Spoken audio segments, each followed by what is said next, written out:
I'm going to show you how I transformed my living room and built my very own fireplace wall. This is a picture of the before and after. This was one of my very first big home DIY projects that I did. So I'm going to walk you through step by step all of the process and everything I learned along the way so that it's hopefully easier for you to do it in yours. First thing is the wall needs to be a clean slate that we are going to build the fireplace on. So I had to go ahead and pull off my baseboards.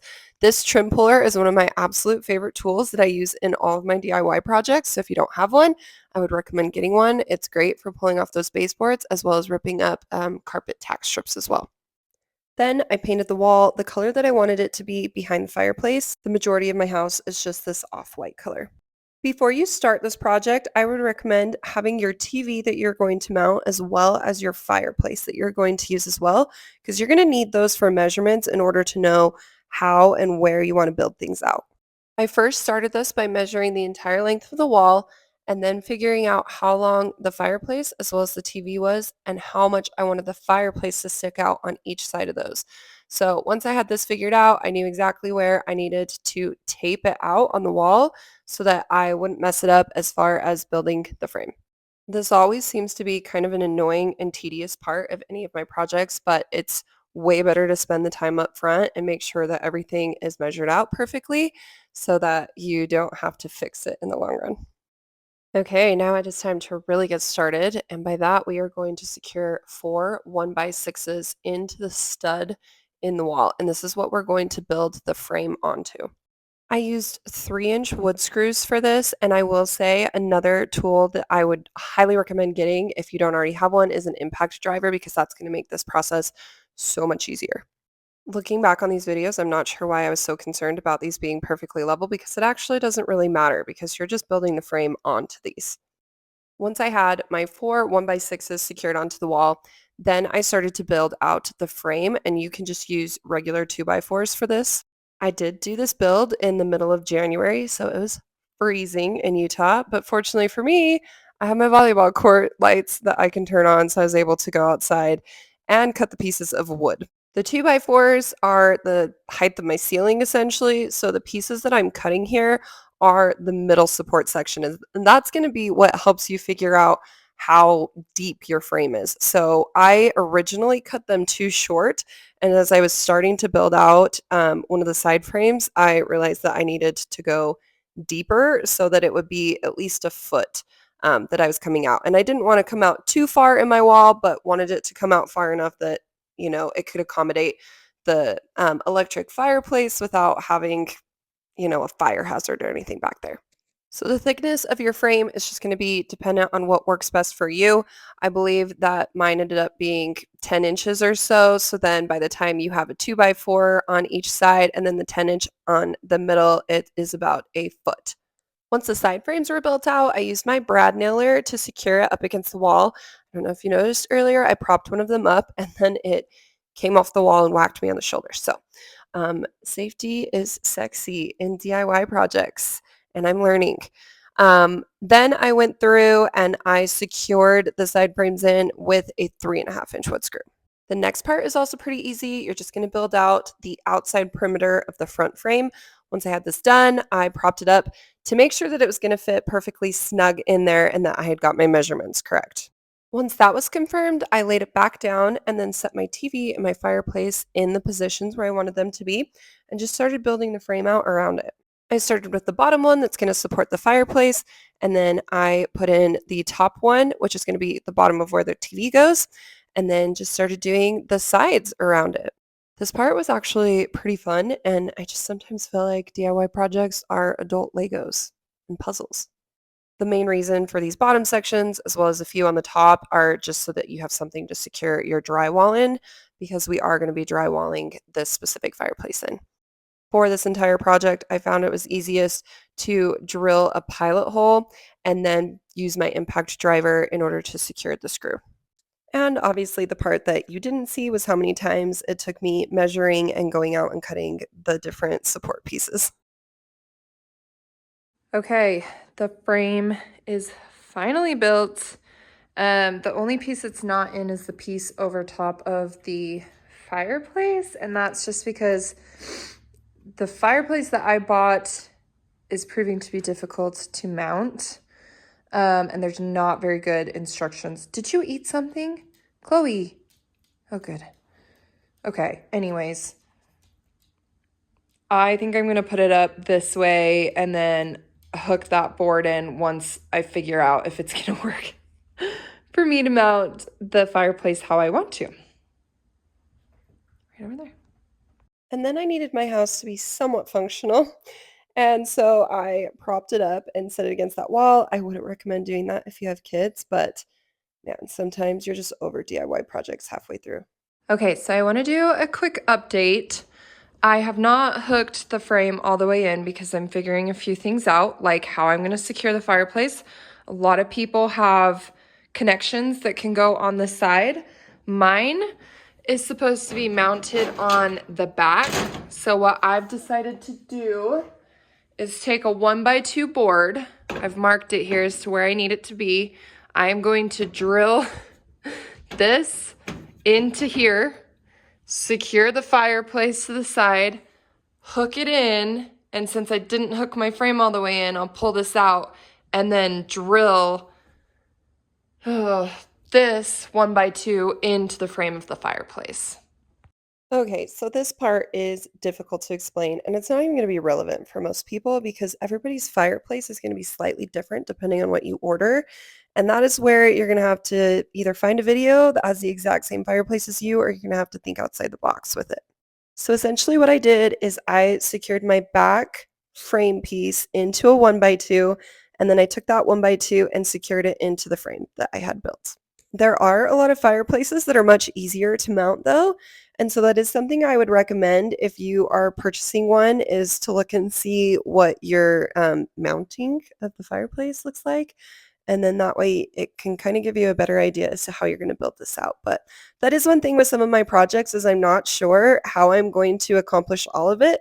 But I know once I get to that step in the process that I will have to figure it out. And somehow I always do.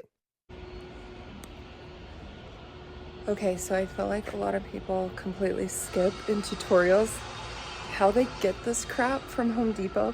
So I'm like embarrassed I'm filming in the aisle. If you go to your local Home Depot, you can take one of these off the wall. I took my tape measure and I drew it out across the whole thing, which equals 96 inches.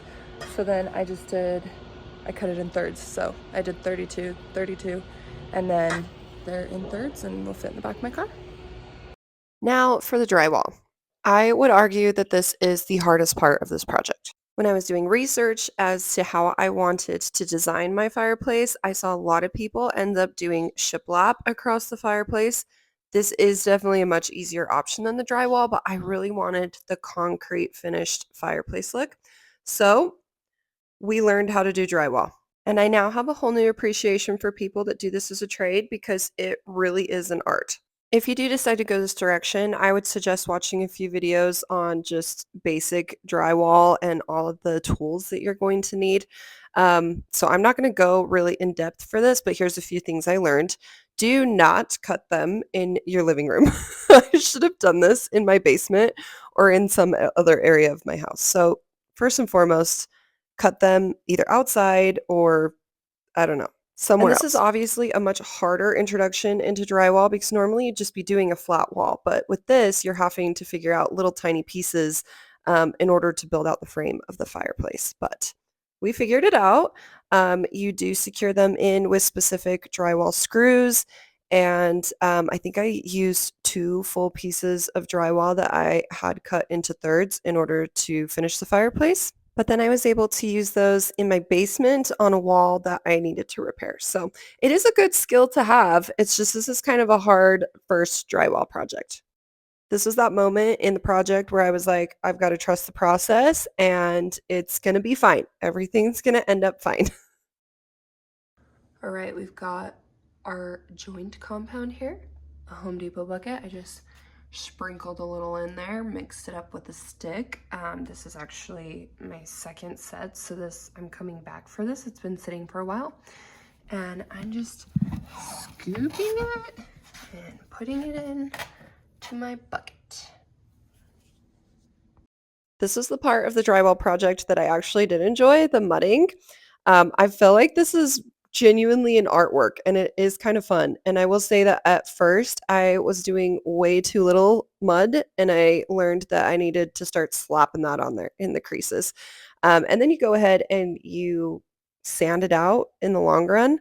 But yeah, the mudding was actually kind of enjoyable. One thing with this though is you want to make sure that the corners are nice and secure, and so they have these corner metal drywall anchors that you can hook in. You just put them in with your normal drywall screws and then you mud over the top of them, and then that makes it so if anybody bumps into the corner of it, it's not going to put a ding in the drywall.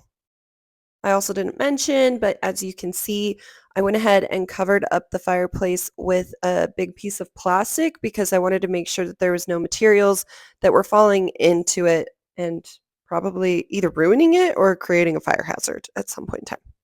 Something else that was a little difficult for me with this project that I didn't know how it was going to turn out, but it worked out okay, is that my roof slants from the front of the house to the very back. And so my ceiling is not level. It is, as you can kind of start to see here on the right side of the screen, it is higher up than the left side of the screen. So you can use all of your mud in order to make sure that it becomes completely flush and level with the ceiling. And before you come for me in the comments about needing to access the fireplace, this was my solution. Okay, in order to access the bottom if needs be, I wanted to do some type of trapdoor. I toyed with numerous ideas as to how to do this, and I finally decided to do a water shutoff valve. So it just hooks right in there. I did not have a drywall saw, so that's very janky looking. I feel like this video is proof that anybody can do this. And then I just slapped some drywall joint compound in there, and I'm just gonna push it in and let it dry. This is the final product of that. You just have to get these popped open and then you are able to access the fireplace plugins and everything that's back there.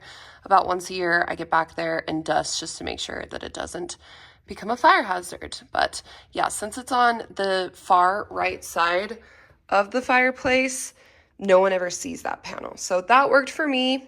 Might not work for you in your situation, but it did for mine. Okay, and moving on to what I would argue is the worst part of drywall, and it is the sanding of all of your joint lines. I was foolish and I listened to the man at Home Depot when I told him and showed him what I was doing.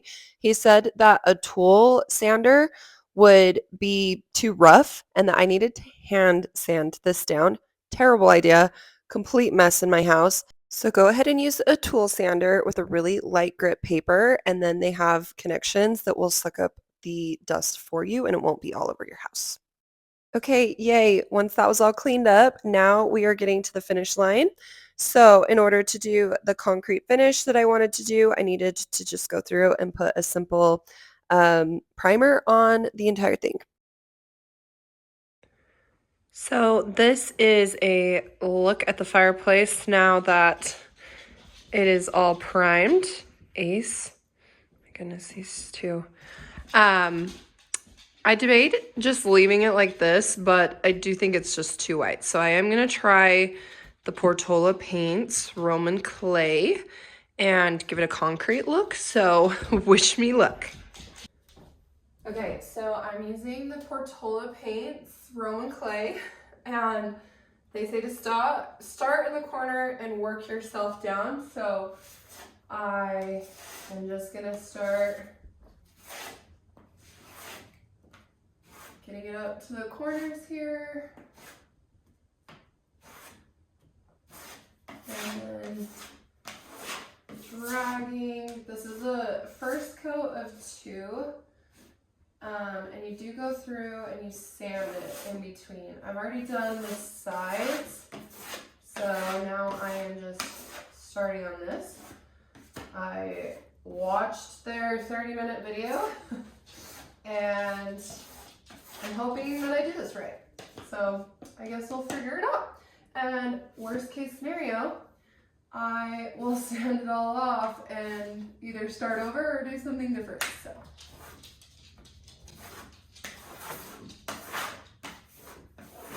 They said use either a plastic or a metal putty knife. 6 inches is about ideal depending on your project. I use this one for the sides just because it's pretty small on the sides. So I actually might switch to the metal one here halfway through, which was my original plan that I'm now realizing. But the plastic one's been working good because it bends a little bit more, but maybe the metal one would too, I don't know. Just trying to get it up to the ceiling there as much as possible.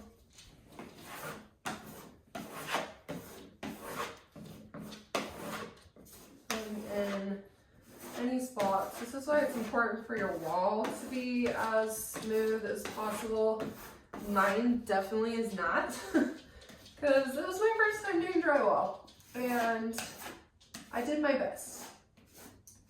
And I am just at the point that this is not going to be perfect, but it's going to be better than what was here before. So if you go into your DIY projects that way, then I feel like most things are going to work out for you. But if you want it to be perfect, you probably should just hire a contractor.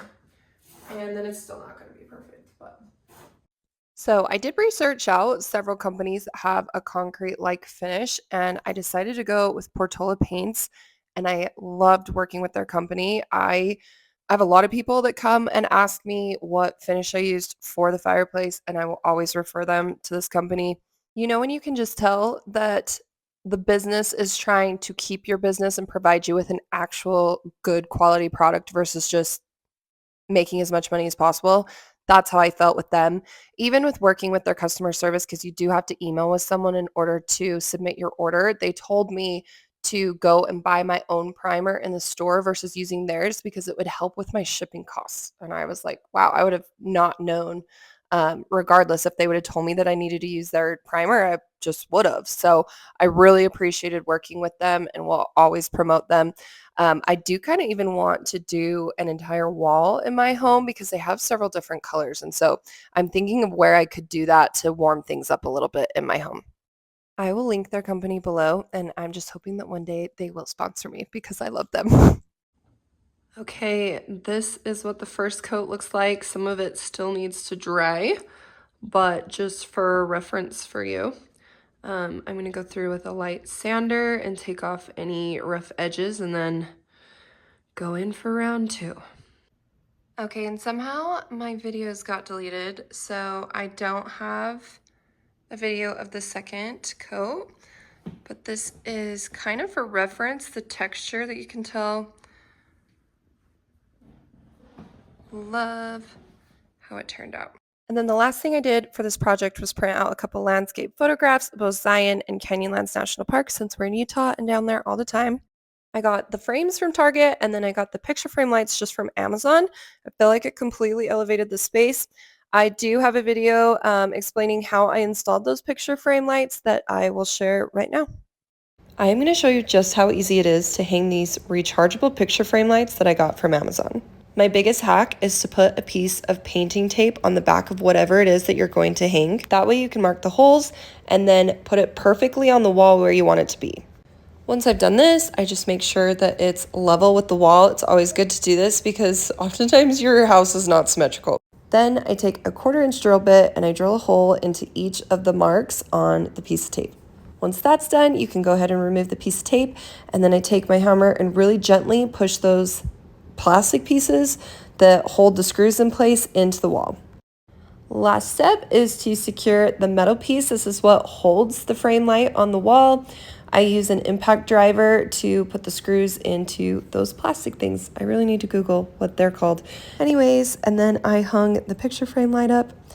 Easy as that. It looks so much better.